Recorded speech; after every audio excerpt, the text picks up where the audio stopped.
그것은 성경 중심에 흐르고 있는 외침입니다. 이 외침은 하나님이 인간을 향한 사랑 고백이기도 합니다. 이 사랑 고백에 대한 무관심, 즉 그에 대한 관심이 없었게 되었을 때 분명 그는 하나님과 무관한 자일 것입니다. 그러나 반대로 생각해 보면 이 사랑 고백에 대한 관심을 가진 자라면 그는 하나님과 관계가 있는 자일 것입니다. 하나님과 관계를 맺는 사람을 성도라고 부릅니다. 하나님의 사랑을 받고 인정을 받는 사람을 그리스도인이라고 부릅니다.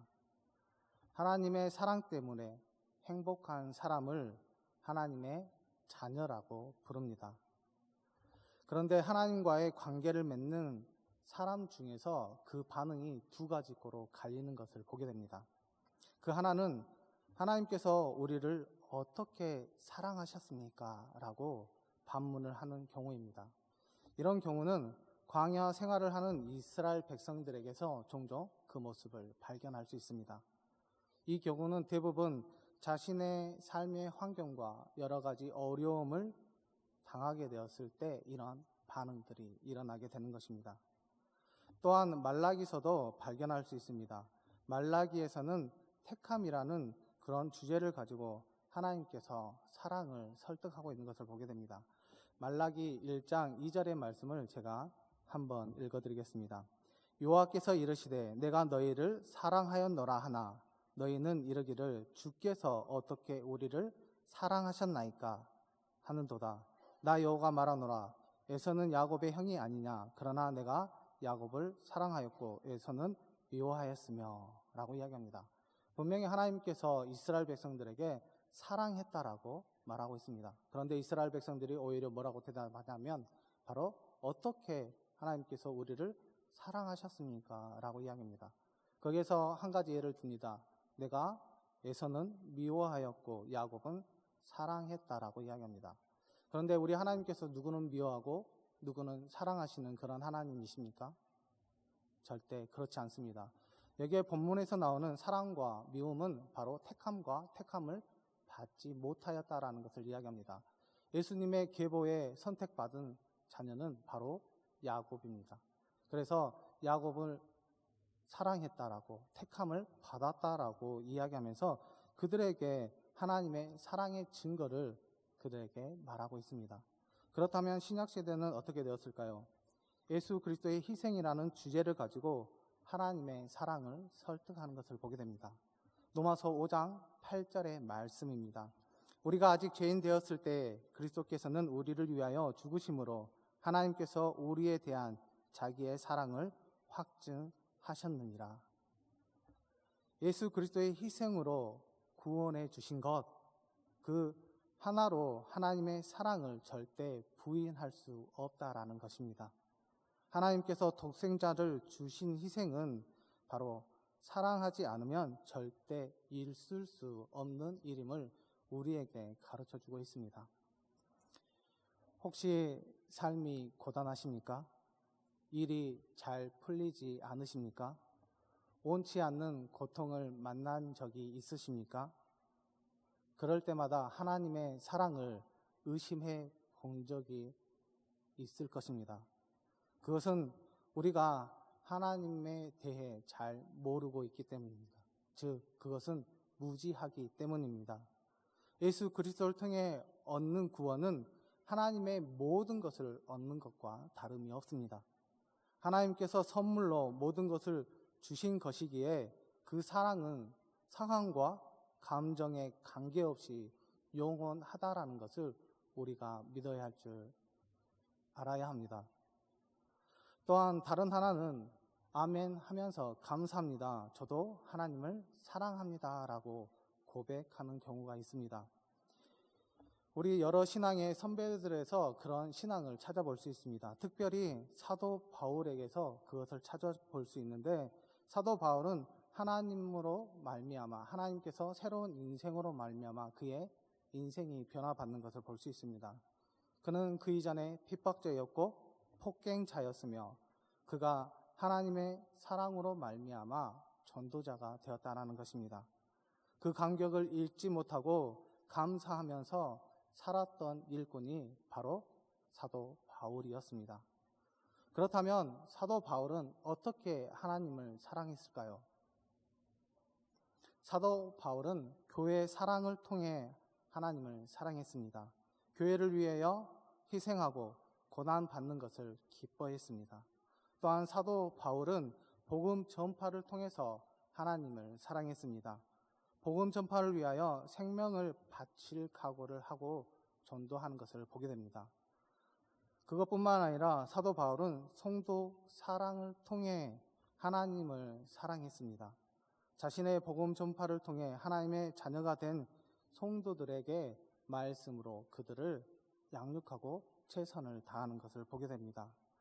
가까이 있으나 떠나 있으나 성도들을 위해 기도하고 뜨겁게 그들을 안고 포옹했던 사도 바울의 그런 모습이 하나님의 일꾼으로서 하나님께 기쁨과 유익을 드리는 것을 보게 됩니다. 여기에 계신 성도 여러분은 하나님의 사랑 고백에 대해 사도 바울과 같은 고백이 있으십니까? 만약 그 고백이 있다면 어떻게 하나님을 사랑하고 계십니까? 우리는 분명히 알아야 합니다. 바울이 교회 사랑, 복음 전파, 성도 사랑을 통해 하나님의 사랑을 늘 고백했다라는 것을 우리는 기억해야 합니다. 그렇기 때문에 우리가 작은 일, 하나님이 기뻐하시고 좋아하신 일이 있다면 우리는 언제든지 자신을 희생해서라도 그 일에 동참해야 되며 그 사명을 잘 감당해야 된다는 것입니다. 하나님의 뜨거운 사랑에 감격하면서 하나님을 뜨겁게 사랑할 수 있는 우리 금옥교회 성도 여러분들이 되시기를 소망합니다. 오늘 바울 서신을 보면 사도 바울이 성도를 향한 기도문이 소개되어 있습니다. 복음으로 나온 영적 자녀들을 위한 사도 바울의 기도입니다. 모두 7개가 기록되어 있는데요. 그 내용들이 가장 중요한 기도 내용들이기 때문에 우리가 이것을 살펴볼 필요가 있습니다.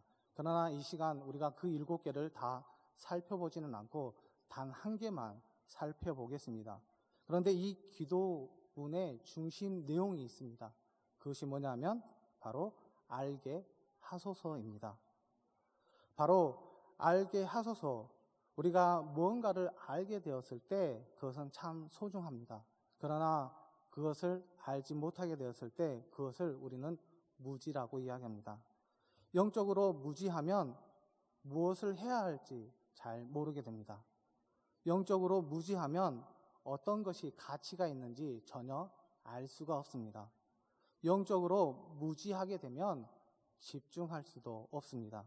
결국 알지 못하면 활기차고 능력 있는 신앙생활을 할 수가 없습니다. 그런데 그런 의미에서 다르게 생각해 보면 우리가 아는 것이 은혜이다라는 것을 분명히 깨달을 수 있습니다. 우리가 알아야 할 것을 알게 되면 하나님에 대한 새로운 시각을 알게 하십니다. 그리고 또한 우리가 알아야 할 것을 알게 된다면 자신에 대한 새로운 가치를 발견할 수 있습니다. 그리고 우리가 알아야 할 것을 알게 되면 신앙에 대한 의욕이 불타오르게 되어 있습니다. 결국 알아야 할 것을 알게 되면 생명력이 있고 능력이 있는 신앙 생활을 할 수 있다라는 것을 우리에게 분명하게 가르쳐주고 있습니다. 사도 바울은 에베소 성도들을 위해 알게 하소서라고 지금 기도하고 있습니다. 그 내용은 그들에게 엄청난 신앙의 업그레이드가 있기 때문입니다. 그 기도 제목을 살펴보면서 저와 여러분들의 신앙에 한번 적용해 보려고 합니다. 그 첫 번째는 바로 하나님을 알게 하소서입니다. 우리 17절 말씀을 같이 읽겠습니다. 우리 주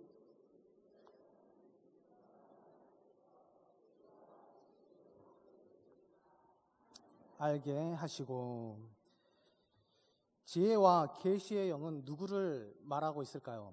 바로 성령님을 의미하고 있습니다. 성령님께서는 하나님을 알게 하시는 사역을 하신다는 것입니다. 하나님을 알다는 것은 우리가 지식적으로 알아가는 것이 아닙니다. 성령님을 통해서 경험적으로 알아가는 것입니다. 그래서 신앙생활은 하나님을 깊이 알아가는 것이라고 말씀할 수 있습니다. 또한 신앙생활은 하나님과의 교제의 폭을 넓혀가는 것을 의미할 수 있습니다. 여러분은 하나님을 얼마나 알고 계십니까? 성경에서 배운 것으로 하나님을 안다라고 말할 수는 없습니다. 우리가 삶 속에서 하나님을 만나고 또한 은혜를 경험하게 되었을 때 우리는 분명히 말씀과 함께 하나님을 알 수 있다라고 고백할 수 있습니다. 제가 한 가지 이야기해 드리겠습니다. 타하라 요네코의 불행이란 없다라는 소설이 있습니다. 여기에 내용을 간략하게 제가 소개해 보면 행복한 가정에서 자란 18세의 소년이 있었습니다. 그런데 무슨 일인지 갑자기 어머니가 죽게 됩니다. 그 어머니의 죽음으로 말미암아 이 소년이 방황하게 됩니다. 그리고 결국은 자신을 비관하다가 자살을 기도하게 됩니다. 그런데 자살을 어떻게 할 것인가 그 기도하는 내용이 이렇습니다. 달리는 기차에 자신의 몸을 던지는 것이었습니다. 그리고 그 소년이 그것을 실행하게 되었습니다. 그런데 불행인지 다행인지 잘 모르겠지만 그 소년이 목숨을 건지게 됩니다. 그런데 목숨을 건지게 되었는데요. 두 다리와 왼쪽 팔을 잃게 됩니다. 그리고 오른손은 손가락이 3개만 남게 된 상태에서 병원에 입원하게 됩니다. 좌절과 힘든 나날을 겪고 있었을 때 그녀에게 찾아온 미국 선교사와 믿음의 청년들이 그를 방문하게 되었고 그녀에게 늘 방문할 때마다 찬송과 그리고 관심 있는 그런 사랑을 늘 표현하게 됩니다. 그리고 그 선교사님이 그 소녀에게 이렇게 이야기합니다. 하나님은 당신이 무언가를 잘할 수 있기 때문에 당신을 사랑한 것이 아니라 어떠한 결점이 있어도 지금 그대로의 당신을 사랑하십니다. 당신은 밝은 삶을 원하시고 당신에게 도움을 주시기를 원하시며 당신의 행복을 원하시기 때문에 예수 그리스도를 보내신 것입니다. 이 말을 들은 소녀의 가슴이 뜨거워지기 시작했습니다. 그리고 많은 눈물을 흘리며 또한 마음의 응어리가 풀리게 되었습니다. 그리고 그녀가 깊은 잠을 자게 되었습니다. 그리고 그 소년이 일어나 이렇게 이야기하는 것입니다. 아직 나에게는 3 손가락이 있어. 그 후 용기를 내어 재활 치료를 열심히 하게 되었고 이제는 하나님께 자신을 드리는 온전한 삶으로 변하게 되었습니다. 그리고 그 소년은 믿음이 있는 청년과 함께 자신의 간증 집회를 통해 많은 사람들을 옳은 길로 하나님의 뜻으로 하나님께 이끄는 삶의 그런 삶을 살아가게 되었습니다. 그녀가 간증 집회 때마다 이렇게 고백했다라고 이야기합니다. 결코 나를 떠나주지 아니하시는 하나님, 나의 연약한 모습이 있을지라도 나를 사용하시고 나와 함께 하신 하나님, 나는 그분과 영원히 나에게 주신 사명에 최선을 다할 것입니다. 라고 간증하였다라고 합니다. 성도 여러분, 그 소년은 하나님을 제대로 만났습니다. 하나님을 제대로 알았습니다. 하나님을 제대로 만나서 알게 되면 생각이 변하게 되어 있습니다. 인생관이 변하게 되어 있습니다. 왜냐하면 자신의 연약함을 보는 것이 아니라 하나님의 강하심을 보기 때문입니다. 자신의 부족함을 보지 않고 하나님의 충만함을 보기 때문에 그녀가 다시 일어날 수 있었습니다. 하나님의 영광을 위해 살겠다라는 삶의 의지와 모습을 갖추게 되니까 결국은 봉사와 헌신으로 하나님 앞에 나아가게 되었습니다. 저희 또한 하나님을 제대로 만나야 합니다. 하나님을 제대로 알아야 합니다. 우리가 어설프게 만나거나 알게 되었을 때 그것은 자신에게 오히려 악이 될 수 있다는 것입니다. 우리가 하나님을 제대로 만나게 되었을 때 우리의 인생과 우리의 생각은 하나님의 중심으로 변하게 되어 있습니다. 그러면 우리는 제대로 된 삶을 살아가게 될 것입니다. 하나님을 제대로 만나고 하나님을 알게 되어 멋진 인생들을 살아가시는 우리 금옥교회 성도 여러분들이 되기를 소망합니다. 두 번째는 부르심의 소망과 기업의 풍성함을 알게 하소서입니다. 우리 18절의 말씀을 같이 읽겠습니다. 너희 마음의 눈을 밝히사 그의 부르심의 소망이 무엇이며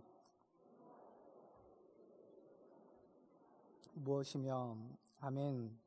하나님께서 우리를 부르셨습니다. 예수 그리스도를 통해 하나님의 자녀로 부르셨다라는 것입니다. 그렇다면 왜 부르셨을까요? 또 다른 이유가 있기 때문입니다. 그것은 하나님의 나라의 기업을 상속하기 위해서 우리를 부르셨다라는 것입니다.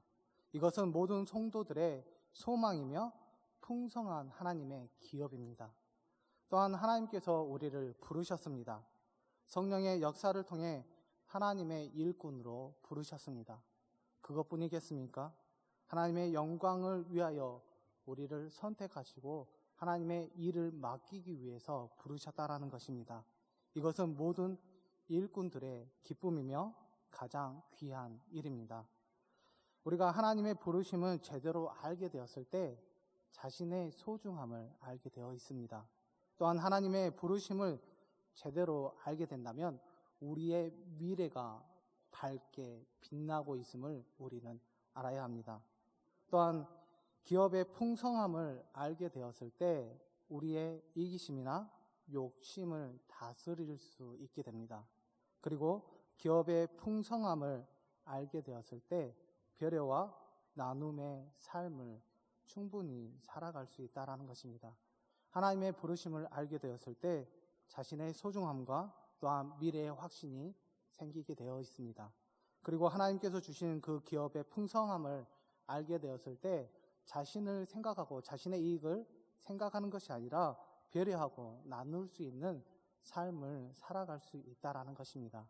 그렇기 때문에 부르심의 소망과 기업의 풍성함을 알아가는 우리 금옥교회 성도 여러분들이 되기를 소망합니다. 그렇게 되었을 때 하나님께서는 우리의 인생이 향기 나는 인생으로 남들에게 칭찬받고 인정받을 수 있는 귀한 자녀가 될 수 있도록 만들어주시고 함께해 주실 줄 믿습니다. 세 번째는 하나님의 능력을 알게 하소서입니다. 우리 19절의 말씀을 읽겠습니다. 그의 힘의 위력으로 역사하심을 따라 믿는 우리에게 베푸신 능력의 지극히 크심이 어떠한 것을 너희가 알게 하시기를 구하노라. 아멘.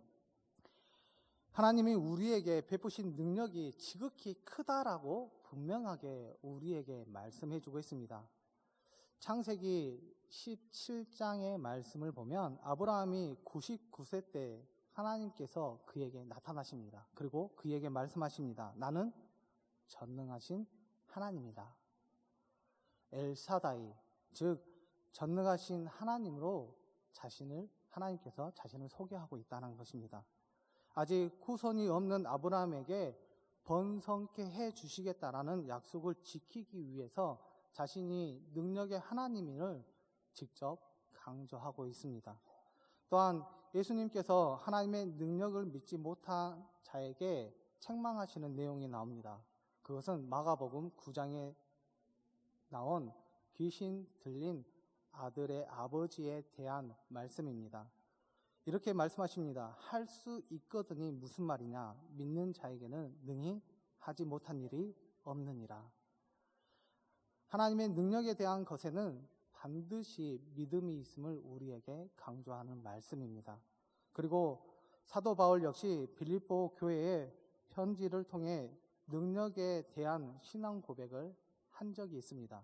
그것은 바로 이 내용입니다. 내게 능력 주시는 자 안에서 내가 모든 것을 할 수 있다라고 바울이 이렇게 고백하고 있습니다. 우리들도 이와 비슷한 하나님께서 능력이 있으시다라고 우리가 분명히 고백하고 있습니다. 어떤 내용을 통해서 우리가 그것을 고백하고 있을까요? 바로 나는 전능하신 아버지 하나님, 천지의 창조주를 믿습니다라고 우리가 고백합니다. 여기에서 말하는 전능하신 아버지 하나님, 천지를 창조하시고 지금도 운행하고 계시며 그 전지전능하신 하나님께서 우리의 아버지라고 우리가 늘 고백하고 있습니다. 우리가 전능하신 아버지를 알게 되면 우리는 그분으로 말미암아 세상 가운데 능히 하지 못할 일이 없습니다. 그것뿐이겠습니까? 그분으로 말미암아 우리는 참 평안과 또한 화평을 누릴 수 있다라는 것입니다.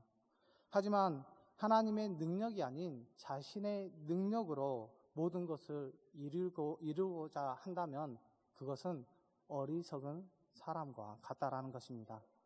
그 대표적인 인물이 바로 압살롬입니다. 그는 다윗의 아들로서 자신의 능력으로 아버지의 자리를 쟁탈하게 됩니다. 즉 자신이 세운 계획과 목표 또한 자신이 만들어낸 여러 가지 방법을 동원하여 아버지의 자리에 오르게 됩니다. 하지만 그는 어떻게 되었습니까? 왕의 날은 그렇게 길지 않았습니다. 그리고 그는 끝내 죽음으로 자신의 인생을 맞이하게 된 것을 보게 됩니다.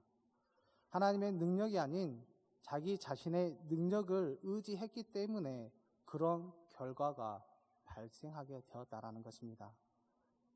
참으로 불쌍한 인생입니다. 우리가 하나님을 의지하지 않고 자신을 의지하게 되었을 때 우리도 이런 결과를 우리가 직접 체험할 수 있다라는 것을 우리는 분명히 알아야 합니다. 그렇기 때문에 전지전능하신 하나님, 그 하나님의 능력을 알아야 합니다. 그리고 그 능력을 알게 되었다면 우리는 다른 것을 의지하는 것이 아니라 더욱더 하나님의 능력을 의지하고 하나님께서 우리에게 주신 그 삶을 통해서 그 하나님의 능력이 나타날 수 있도록 우리가 늘 사용당하고 또한 하나님의 영광을 위해서 최선을 다해야 된다는 것입니다. 하나님의 능력을 알아야 자신감이 있고 소망이 있는 삶을 살아갈 수 있습니다. 베네딕트 선교사님의 명품 인생이 되라라는 글이 있습니다. 거기에 이렇게 이야기하고 있습니다. 다르게 살아야 한다라고 이야기합니다. 왜냐하면 세상 사람들과 우리는 달라야 한다라고 말하고 있습니다. 그 이유에 대해서 우리는 하나님의 자녀로서 세상 사람들과 똑같이 사는 자녀가 아닌 그들과 구별된 삶, 즉 거룩한 삶을 통해서 다르게 살아야 한다라고 이야기합니다. 그리고 두 번째는 더 나은 삶을 살아라라고 이야기합니다. 다시 말하면 세상 사람들보다 좀 더 못 살지만 좀 더 많은 것을 가지지 못했지만 그래도 찌질하게 살지 말자라는 것입니다. 왜냐하면 하나님께서 우리의 든든한 백이 되어주시기 때문에 그런 좋지 않는, 즉 그런 찌질한 삶을 살지 말자라고 이야기합니다. 그리고 세 번째는 우리는 특별하게 살아야 한다라고 이야기합니다. 왜냐하면 하나님께서 전지전능하신 하나님이시고 우리를 구원해 주신 하나님이기 때문에 우리는 작은 힘을 가지고 또한 남을 배려하지 않은 마음을 이미 하나님께서 허락해 주셨기 때문에 우리는 특별한 삶을 살아야 한다라고 이 베네딕트 선교사님이 이렇게 이야기하는 것을 보게 됩니다.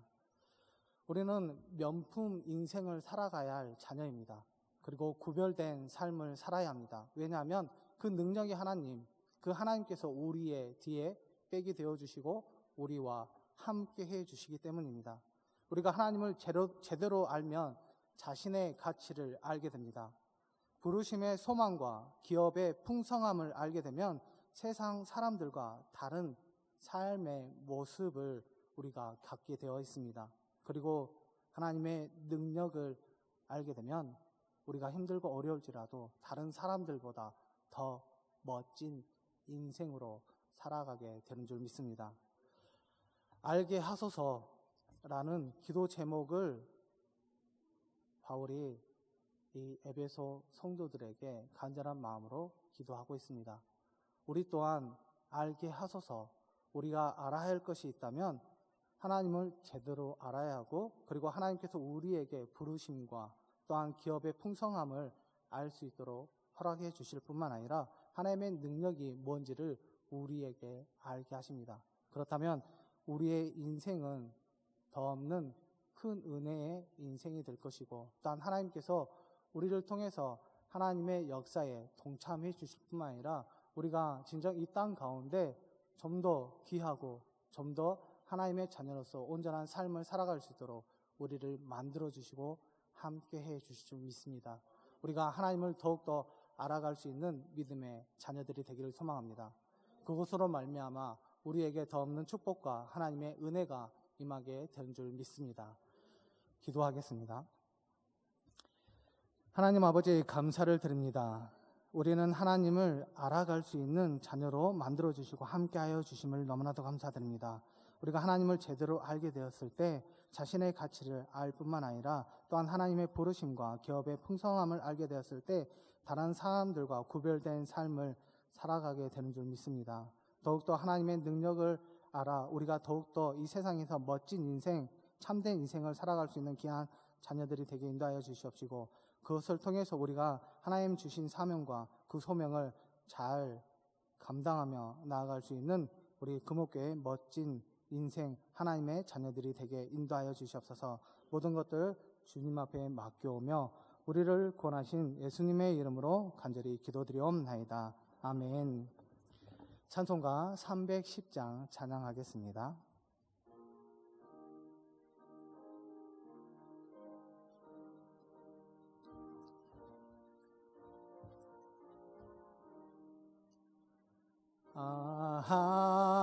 하나님의 은혜로 있을 데 없는 자 왜 구속하여 주는지 난 알 수 없도다.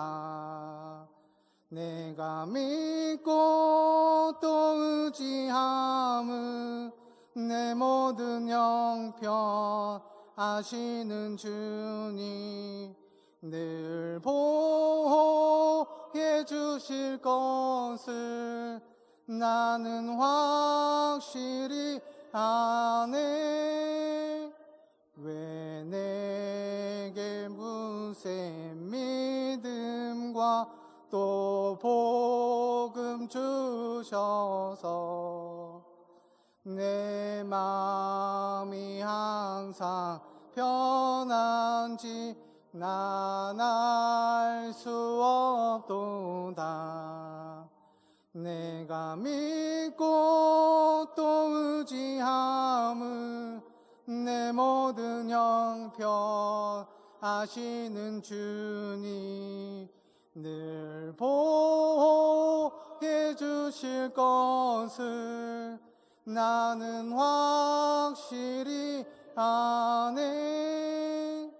왜 내게 성령 주셔서 내 마음 감동해 주 예수 믿게 하는지 난 알 수 없도다.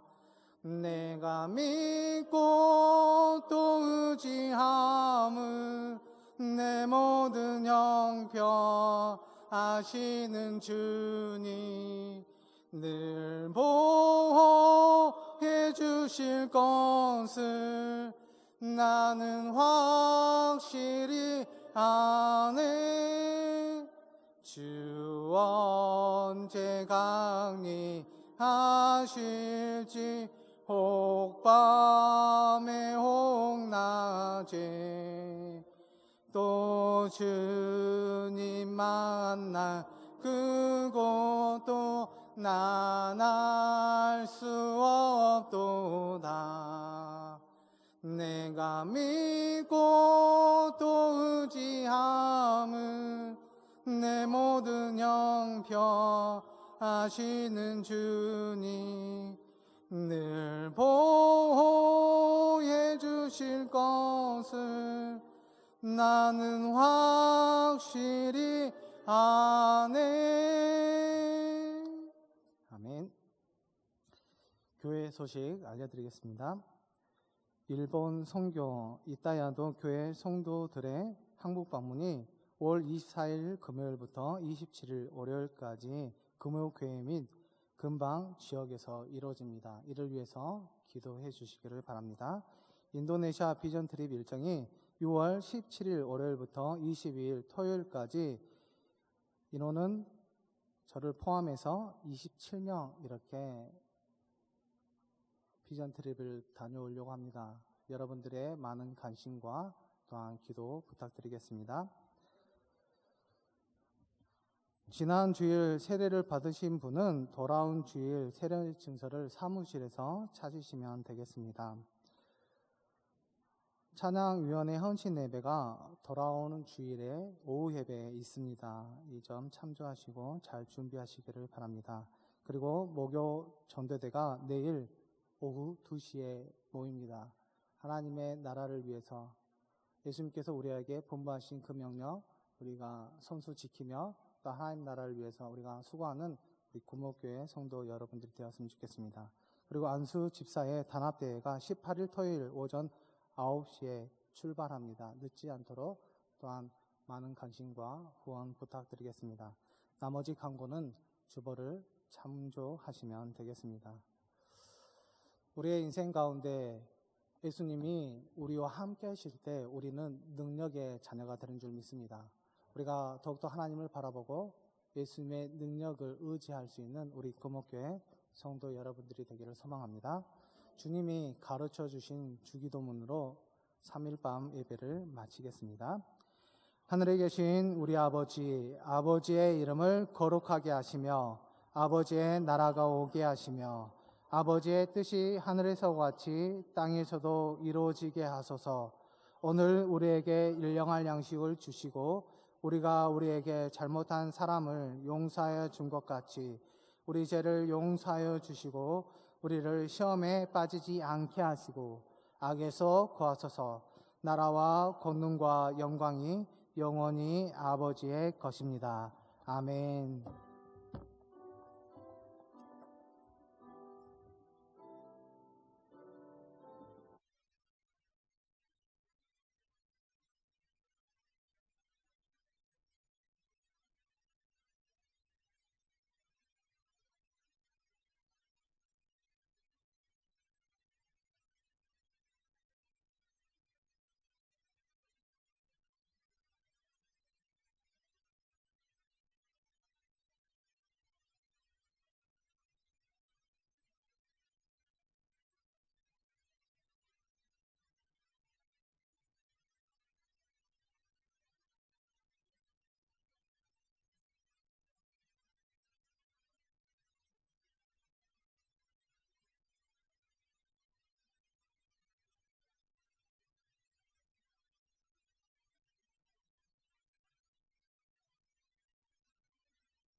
둘, 셋, 셋. 들리세요? 하나, 둘, 셋.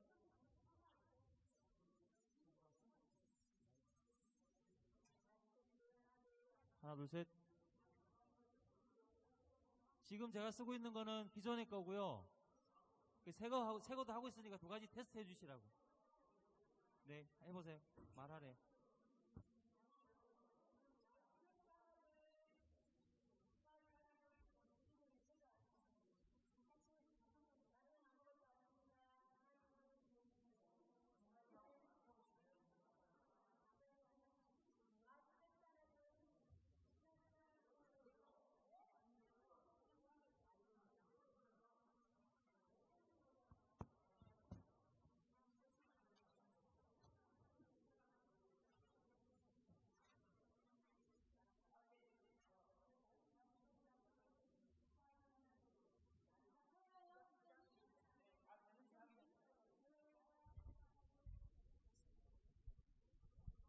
하나, 둘, 셋. 할렐루야. 기존의 거하고 중복될 수도 있고요. 아니면 이게 지금 안 쓰던 무선 공유기 같은데 한번 거기서 찾으셔야죠. 무선 마이크 전체 다 살려주세요. 그렇긴 한데 기존의 걸 뺐기 때문에 기존의 마이크가 안 되면 안 되니까 기존의 마이크 다 돼야죠.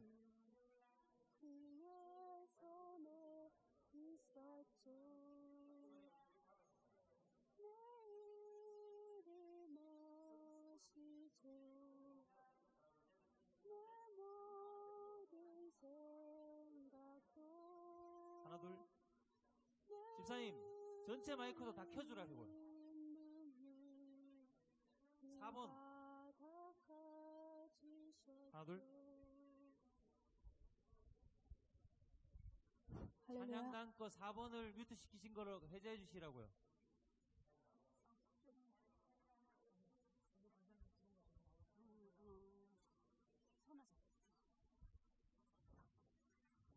하나 둘 하나 둘. 이중구 집사님, 네. 기존에 그 채널 할당된 것들은 그렇게 중복시키지 말고 채널 할당 안 된 것 중에 빈 거에 꽂아가지고 주파수 채널 중복 안 되게 맞춰야 돼요. 예, 집사님, 여기에 안 쓰던 게 있거든요. 무선 공유기 두 개가. 그 라인에다 꽂았기 할렐루야. 때문에. 바뀌었어요. 같이 붙어서. 진짜? 그러면 안 되지. 같이 나와요. 무선 마이크 다 켜주세요. 무선 마이크 켜주세요. 아니, 남이 다 켜놨어요. 신디 돼요? 신디도 켜주시고요. 일본 오니까 그때도 하나, 둘, 셋. 둘, 셋. 집사님, 무선 마이크 다 안 되는데요?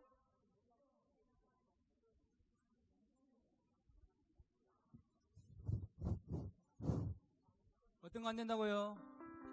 찬양단 무선 마이크 전부 다요.